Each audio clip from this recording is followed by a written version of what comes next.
breaking the law to change the law so that animals could be freed. That was the belief of the Animal Liberation Front. PETA President Ingrid Newkirk tells the story about how the ALF changed animal rights in the U.S. in her book, Free the Animals, the amazing true story of the Animal Liberation Front in North America. That's next on the PETA Podcast.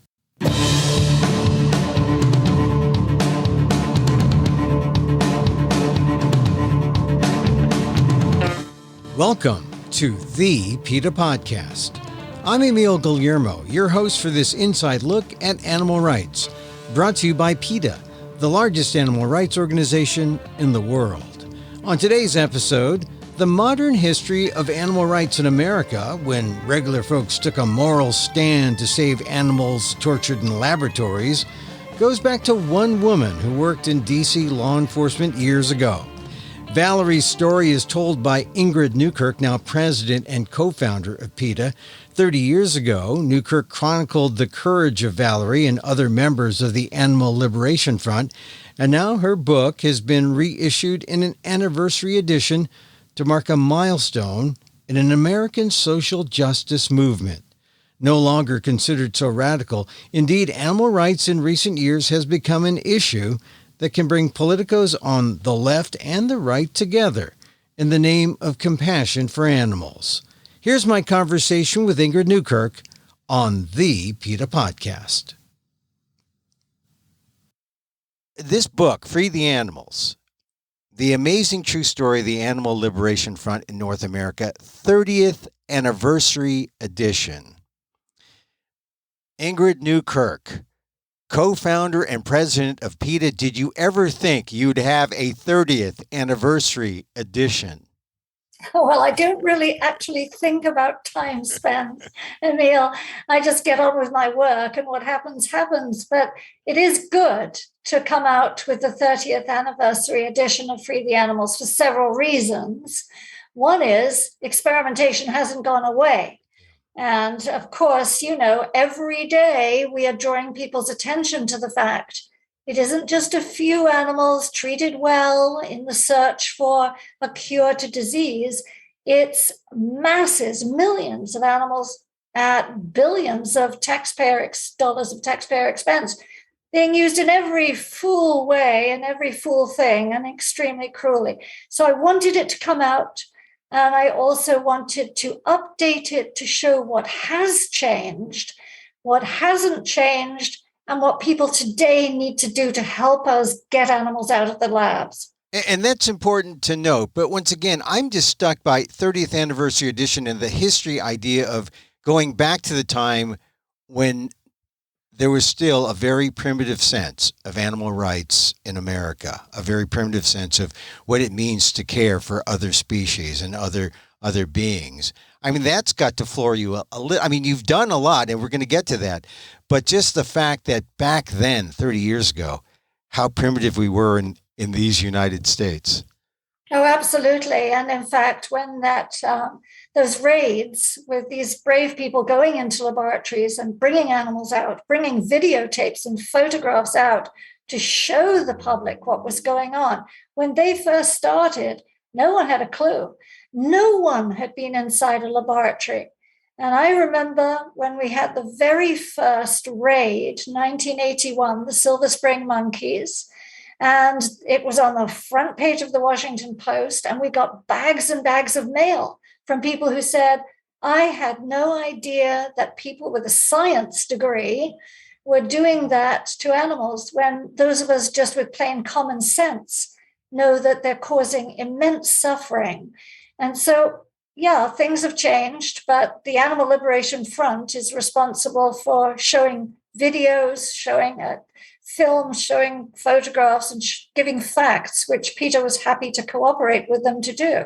Yeah, so tell me a little bit before we get into the book, because it is a fascinating story. You tell the story of Valerie, who's a young police officer, but before we get into that, the idea of the Animal Liberation Front, because some people, they might see it like they might have a notion of what it might be.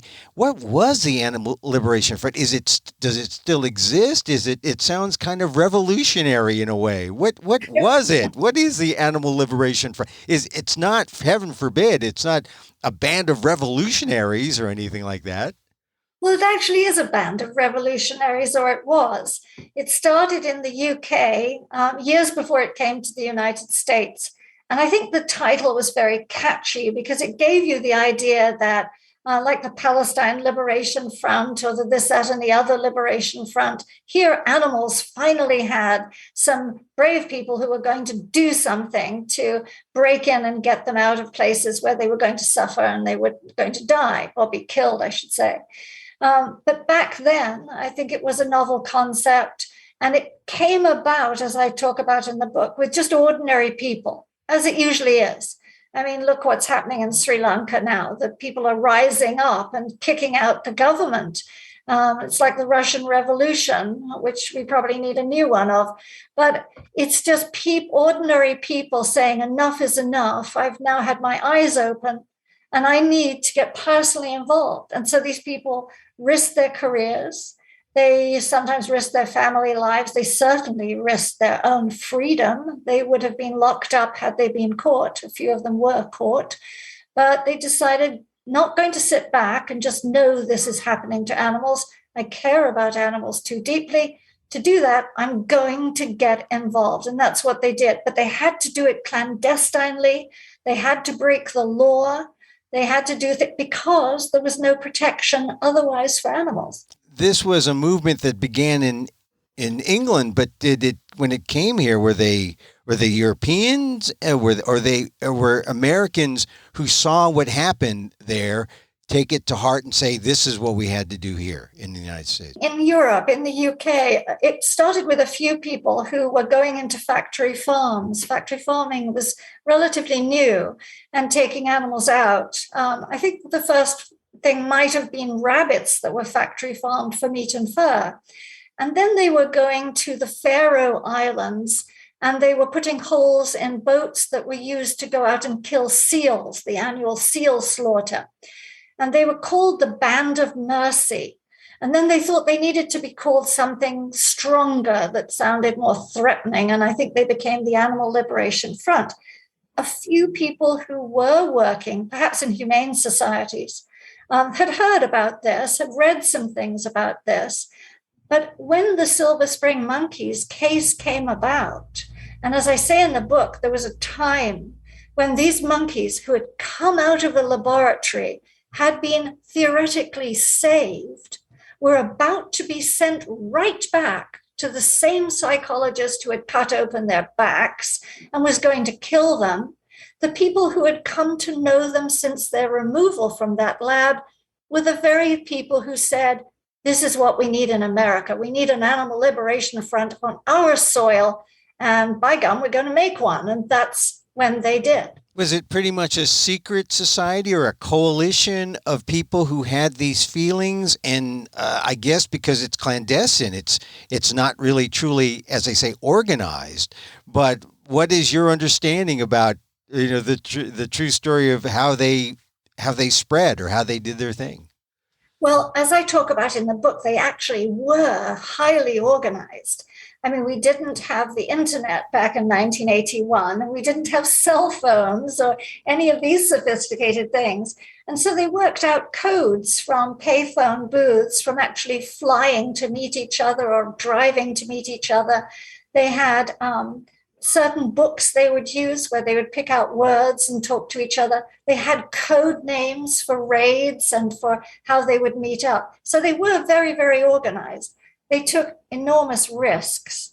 Of course, the surveillance wasn't the same as it is now. The forensics weren't the same as they are now. So they had an easier time in that regard, but they were always at risk of being locked up. And so they had to be cautious. They had to be deliberate. They had to be particular. Yeah, and yet this also poses the kind of moral dilemma. They saw what was going on. They opposed what was happening in the labs, and yet they, as you said, a lot of the things they were doing were perhaps they had to break the law. When people heard about the ALF, the Animal Liberation Front, were they willing to join in and say, yes, you're right, go ahead? Or were they kind of stopped in their tracks from fully joining behind what the ALF believed in?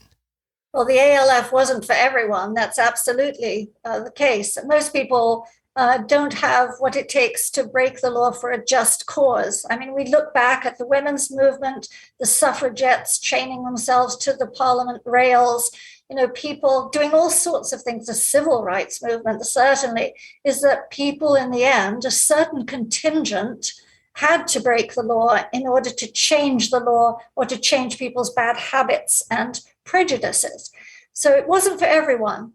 And the Animal Liberation Front members and PETA would say, if you criticize the ALF for breaking the law, it's really irrelevant. They're going to do what they're going to do. The question is, what are you doing legally to change things? It's like the JFK thing. If you don't want a violent revolution, then change things peacefully. So it's on us all. But no, not everyone could join, because certainly at a particular point, you had people like the FBI and the ATF who were trying to infiltrate. They would go to animal rights meetings and pretend to care. And after all this was said and done, PETA had Freedom of Information Act requests that went in and were finally answered. And we found all the people, agents, going to our work parties, our volunteer parties, our demonstrations, and trying to infiltrate. And so one had to be very careful, I'm sure, if you were in the ALF. Well, a lot of what comes up is that they were trying, the FBI and that law enforcement was trying to pin or say ALF equals PETA, but that is not necessarily the case. I mean, that wasn't the situation, or they couldn't find evidence to that proved that.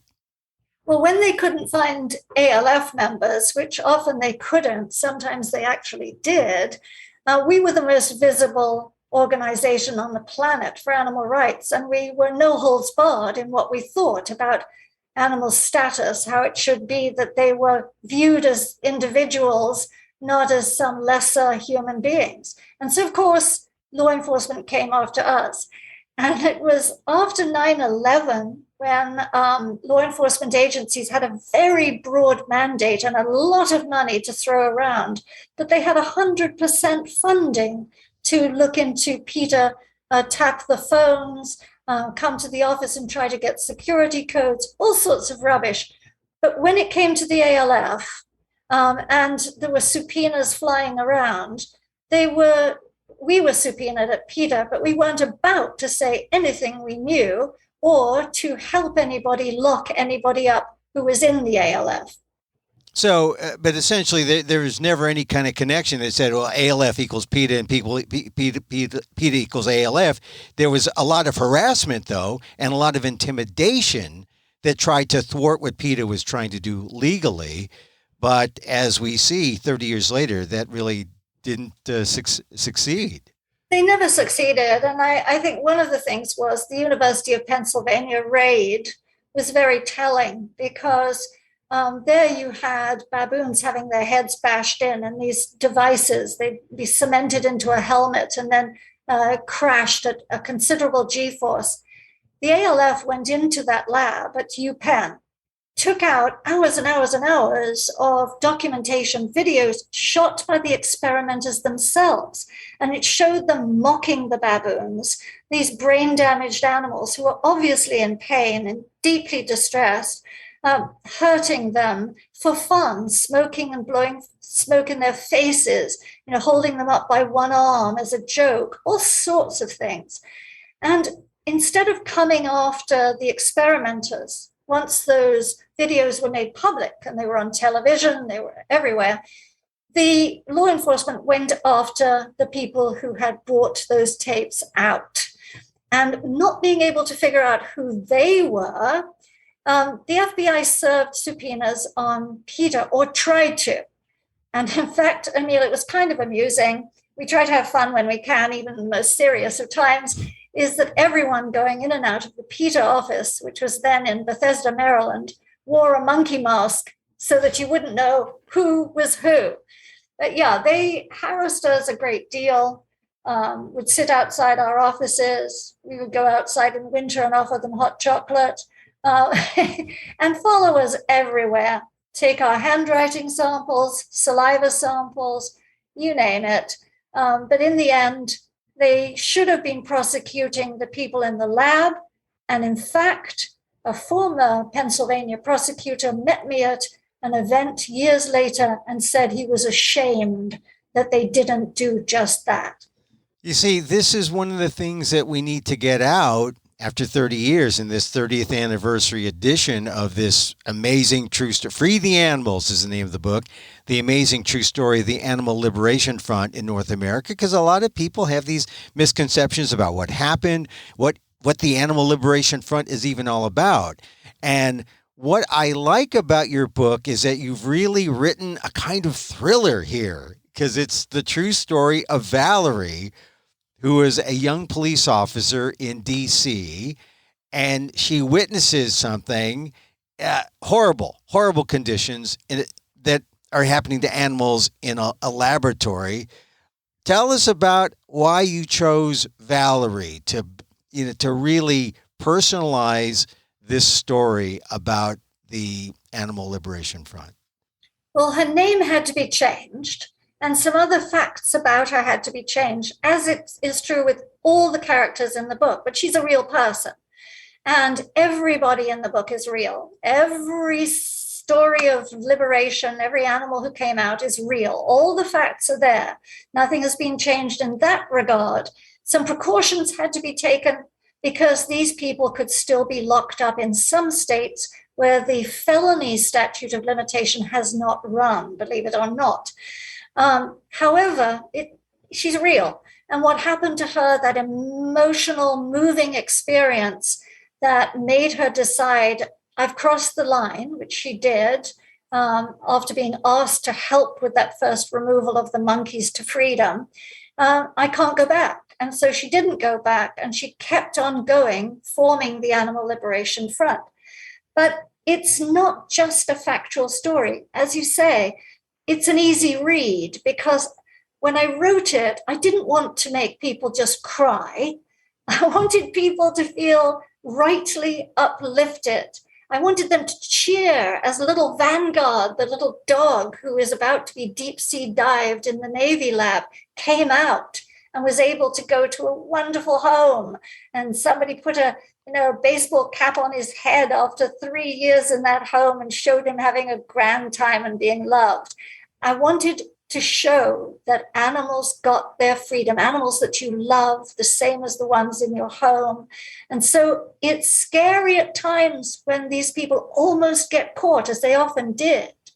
But it's also upsetting to hear what actually was going on to the animals. And then it is joyous to know they got away and things changed. Grants were suspended, grants were cut off, experiments ended. And all because the courage of this one Valerie, the young police officer, when she realized that she had to cross the line, how difficult was it for her? Well, in the book, I talk about her very real agony of knowing, what should I do? What's right? What's wrong? She had always wanted to be in law enforcement. Her father had been in law enforcement. I mean, this isn't exactly accurate in her personal details, but she had a strong moral drive, and she had a desire to work on one side of the law, to bring people to justice. Then she saw this gross injustice to the monkeys who came out of the Silver Spring lab. And to her, they were like children. They were helpless, only they were going to be operated on and killed. And she had come to know them. And so she had to wrestle with her conscience. She went home, she spoke to her partner. And to his credit, he said, you're a strong woman. You have your thoughts and your ethics, your moral beliefs. You decide, you have to decide. He didn't say, no, you got to stay in law enforcement. He said, make up your mind what's right and we'll make you know you did the right thing. And she did. So she crossed the line, but it was very difficult for her. And there was no going back after that. She was leading a sort of double life, and that didn't work. So she ended up resigning from that other position and full-time becoming an animal liberationist. Well, this is sort of the path that everyone who has to make a choice goes through.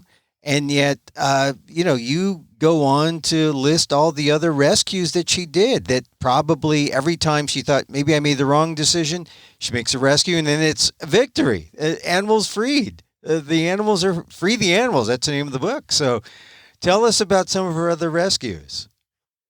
Well, there are cats who are coming out of these labs. Howard University had a terrible laboratory, and they almost got caught on that raid.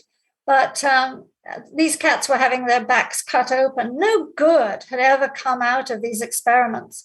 And Emil, one thing people learn from the book is it's not just, if I may use the word just, the experiment itself.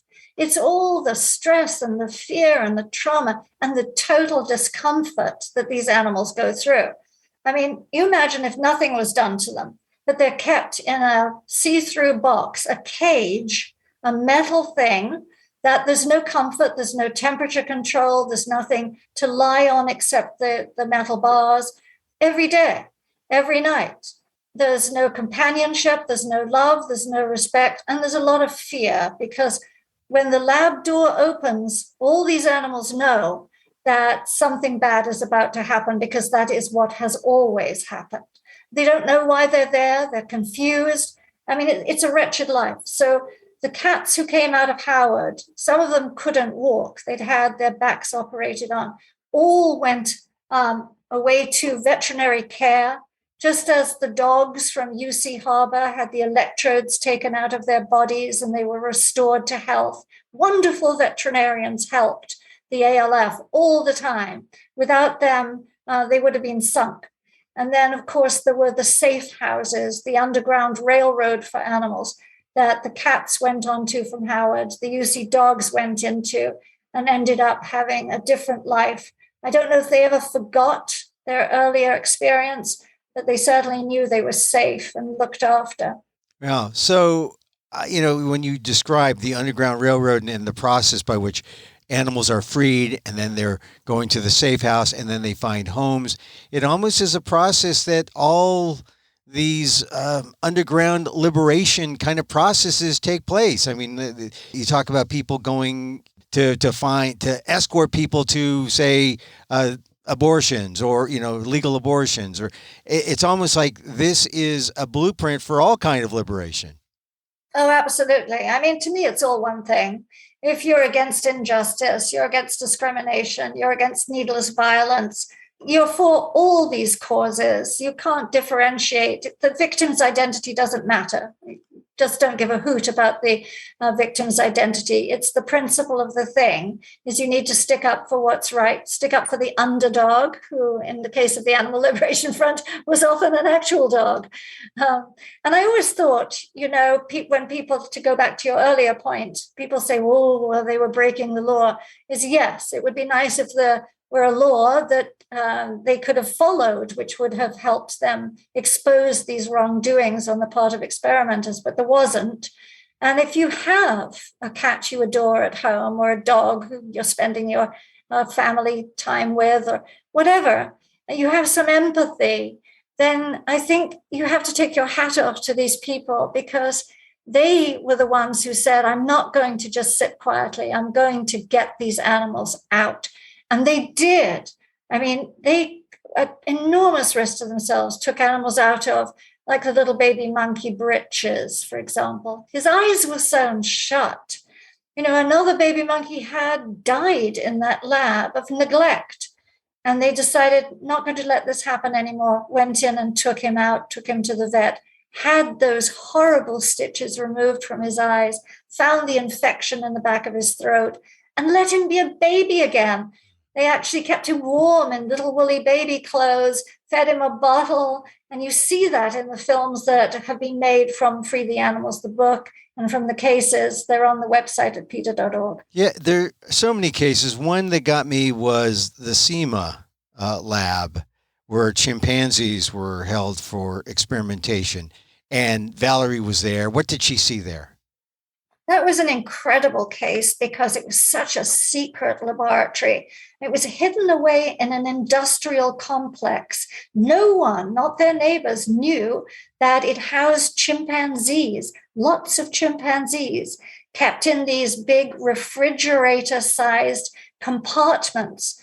They couldn't see out. There was nothing whatsoever for them to touch or to do because these refrigerator-sized compartments were refrigerator-sized. They were the size of the chimpanzee plus maybe a few inches on either side. And all these chimpanzees could hear was this hum, this pump of air coming in and out of their chamber because it was filtered, because many of them, had been infected with hepatitis and with HIV. Not that chimpanzees ever get HIV, they do not, but it's all meaningless for human health. But anyway, there they were. It was a wonderful janitor who actually was afraid for the staff working there that they weren't being told the truth about the risk of infection, who managed to get word out. And the ALF picked up on this and worked with him, and through his help were able to gain access to this hideous lab. And they were able to remove 4 baby chimpanzees who had just been flown in from an Air Force base where they'd been taken away from their loving mothers, and they whisked them to freedom before they could be infected. And it caused this huge uproar because chimpanzees are worth a lot of money. You're not allowed anymore to experiment on them. And that was the beginning of it. That was the really breaking the species barrier to show people, look, this is what they're doing to these intelligent social relatives of yours, sticking them in these boxes for life, for decades. And so Jane Goodall got involved as a result of that raid. She said it was one of 2 of the worst experiences in her life to see how they were being kept. And as a result, gradually we chipped away, and finally no chimpanzees can be used in experiments in the US anymore. Wow, and it started from a janitor who was suspicious that something was going on, but he saw something and said something. He did, and I mean, you can always be indebted to whistleblowers.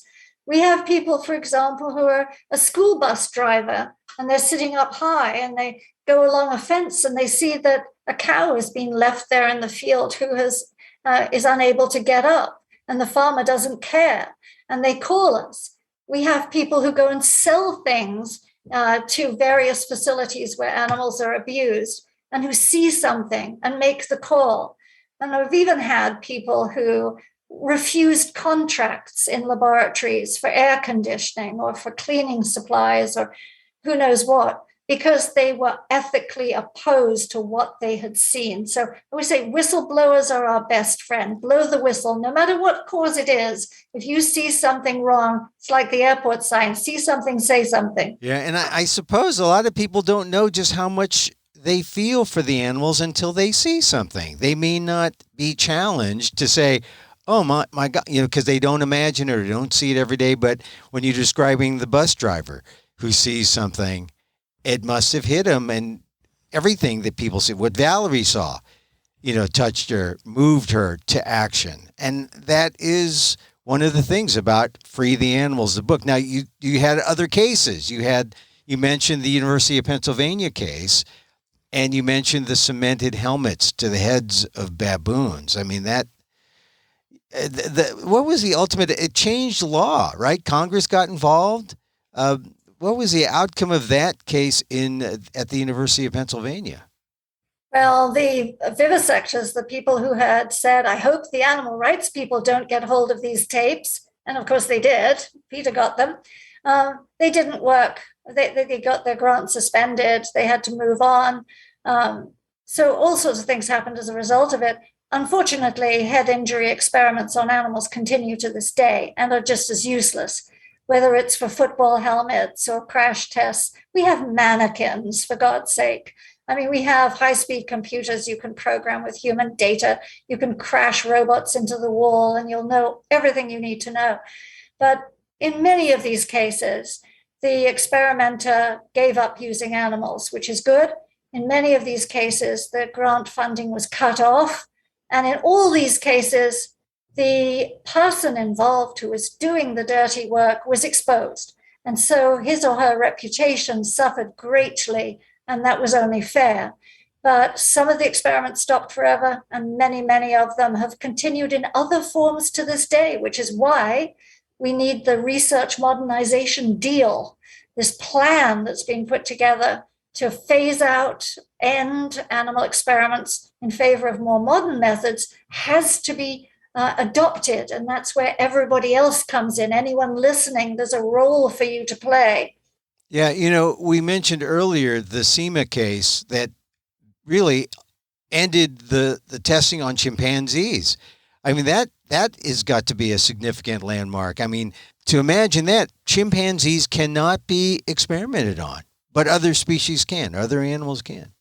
Yeah, and that's one of the things that PETA says is just not right. It's not good enough. I mean, it's wonderful that no chimpanzees can be used because, by God, hundreds and hundreds and hundreds of them have been. And in fact, some of the very last ones to be used, held in Alamogordo White Plains, New Mexico, are now being shifted to sanctuary in Florida. It's taken that long to move them out because it's no small matter to care for a chimpanzee.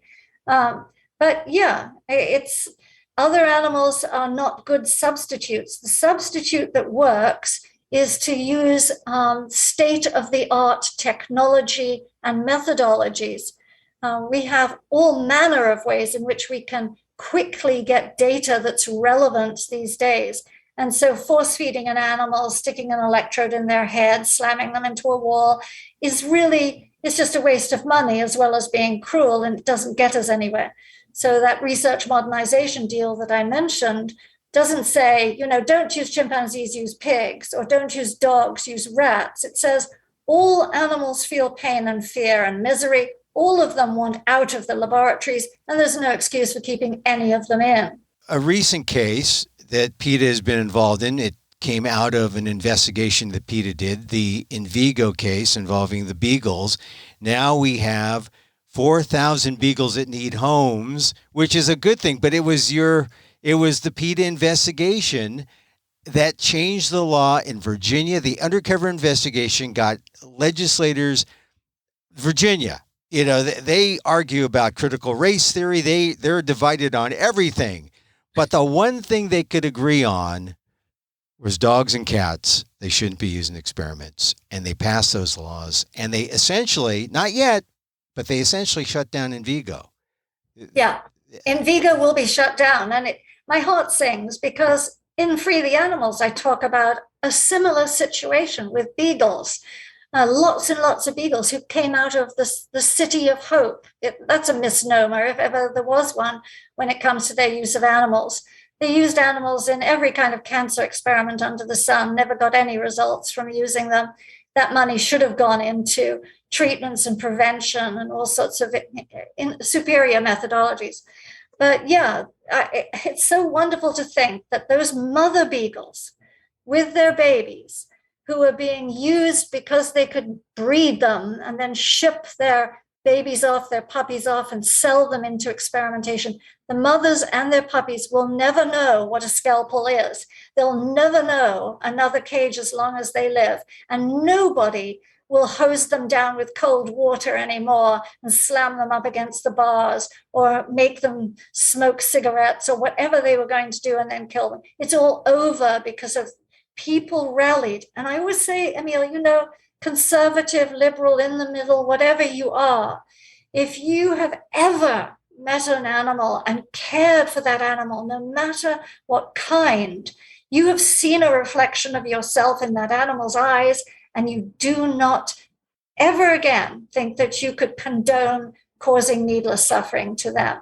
Yeah, it's really incredible how it has become, animal rights has become a kind of bipartisan issue that Democrats and Republicans can get together and pass no less than 5 laws in Virginia, which is essentially leading to the shutdown of Envigo. Let's hope the USDA still has to act. But now we have these 4,000 dogs who are now free and they're up for adoption. All the other cases that Valerie and the ALF was involved in, have you ever followed up to see what happened to those animals after rescue? And have you ever heard what happened to their lives?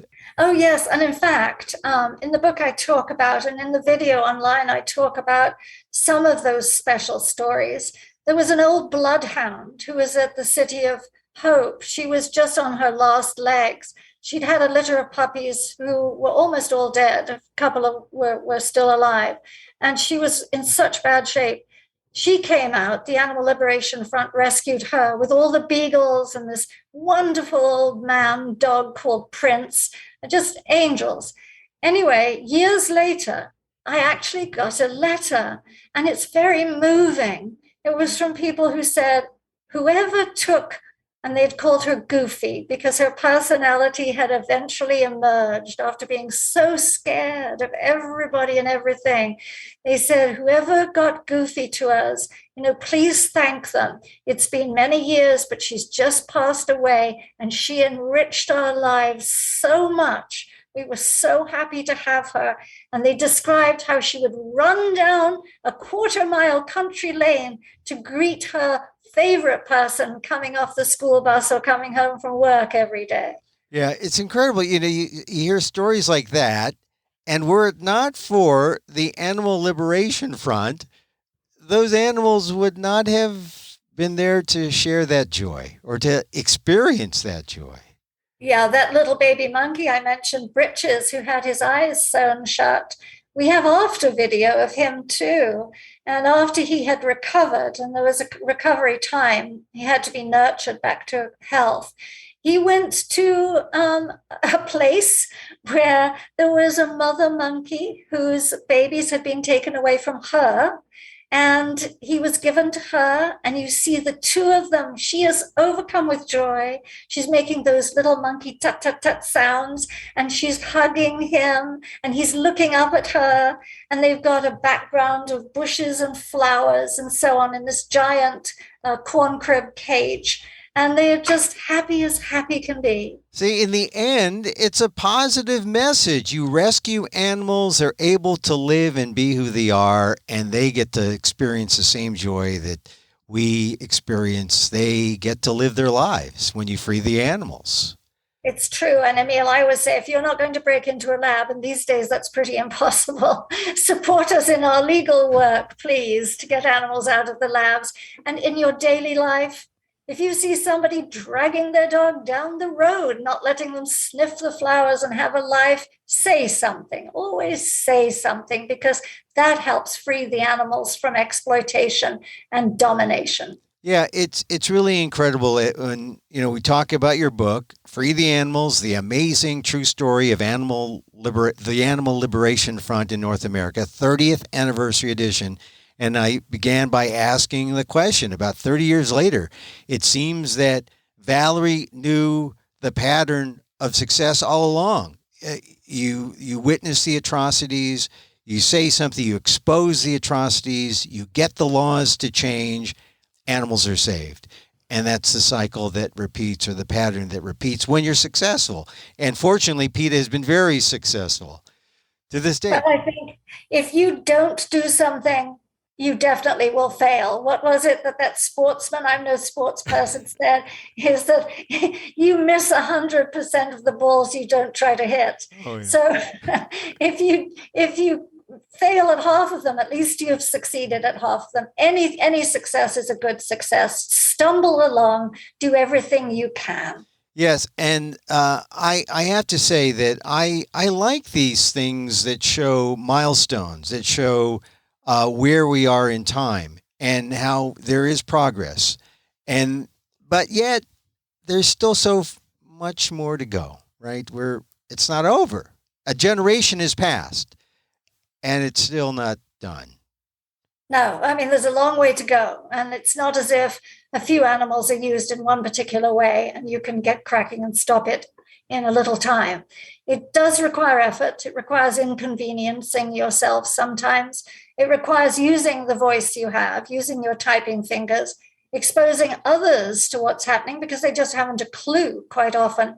And certainly trying to educate young people, show the films, read to them, talk to them, show them the pictures, show them the options, because there's everything from vegan food to vegan clothing to cosmetics that aren't tested on animals, and really get politically active. I think that is something most people don't want to do, but animals need them to be that active.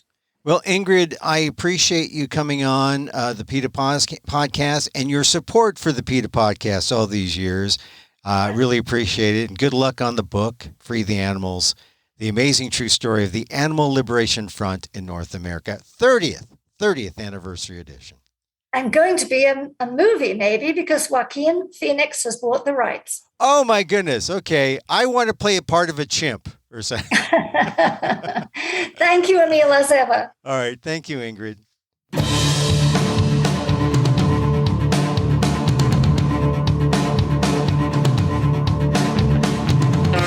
Ingrid Newkirk, president and co-founder of PETA and the author of Free the Animals, The Amazing True Story of the Animal Liberation Front in North America, the special 30th anniversary edition, available on Amazon and wherever books are sold.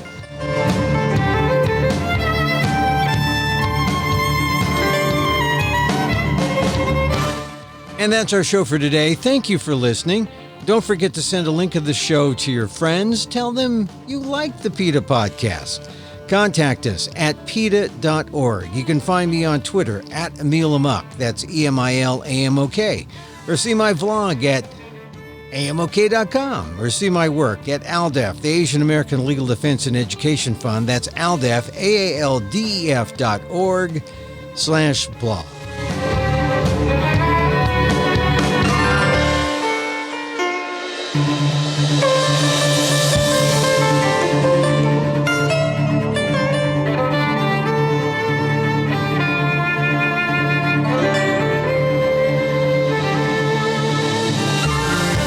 Once again, thank you for listening. Check out all our episodes on your favorite podcast app or on Apple Podcasts, where you can subscribe to as well as rate and review the show. It helps get the word out about the issues you care about. Our music is provided by Carbon Works. Check them out on YouTube. And join us again next time for more insight into animal rights and the fight for a cruelty-free world on the PETA Podcast. I'm Emil Guillermo.